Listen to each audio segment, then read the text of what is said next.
हनुमान जी से जुड़ी कथा है। त्रेता युग में श्री राम ने रावण का वध कर दिया था। अयोध्या लौटकर राम राज्य की स्थापना की।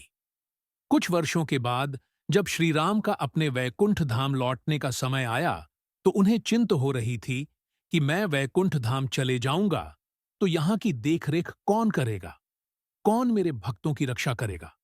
ऐसा विचार करते हुए श्री राम ने हनुमान जी की ओर देखा। हनुमान जी श्री राम के मन के भाव समझ गए। हनुमान जी ने श्री राम से एक वरदान मांगा। उन्होंने कहा कि मुझे वरदान दीजिए कि जब तक धरती पर आपके भक्त रहेंगे तब तक मैं भी जीवित रहूं। श्री राम ने तुरंत ही ये वरदान हनुमान जी को दे दिया और खुद वैकुंठ धाम लौट गए। त्रेता युग के बाद हनुमान जी का जिक्र द्वापर युग में आया है। महाभारत के समय हनुमान जी हिमालय के गंधमादन पर्वत पर रह रहे थे। उस समय पांडव द्रौपदी के साथ इसी क्षेत्र में वनवास काट रहे थे। एक दिन द्रौपदी ने भीम से एक सुगंधित फूल मांगा जो कि गंधमादन पर्वत पर था। द्रौपदी की इच्छा पूरी करने के लिए भीम गंधमादन पर्वत की ओर चल दिए। रास्ता में उन्हें एक बूढ़ा वानर दिखाई दिया। भीम को अपनी ताकत पर बहुत घमंड था।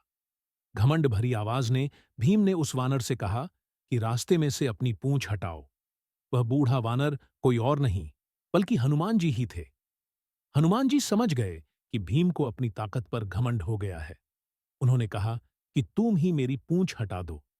वानर की बात सुनकर भीम पूंछ हटाने की कोशिश करने लगा, लेकिन उसे सफलता नहीं मिली। बूढ़े वानर ने यानी हनुमान जी ने भीम को अपनी पूंछ में लपेटा और गिरा दिया। वानर की ताकत देखकर भीम ने विनम्र होकर पूछा कि कृपया बताइए, आप कौन हैं? हनुमान जी अपने वास्तविक स्वरूप में आ गए। हनुमान जी को देखकर भीम ने पूछा कि आप मुझे पहले ही अपनी वास्तविकता बता देते, मेरी पिटाई क्यों की? हनुमान जी ने कहा कि भीम, मैंने तुम्हारी नहीं बल्कि तुम्हारे घमंड की पिटाई की है। घमंड व्यक्ति की विनम्रता को दूर कर देता है। घमंड की वजह से व्यक्ति जीवन में जीत नहीं मिल पाती है। हनुमान जी की बात सुनकर भीम ने घमंड छोड़ने का संकल्प लिया और उसके बाद वे विनम्र हो गए। जानकारी पसंद आई हो तो चैनल को सब्सक्राइब करना ना भूलें।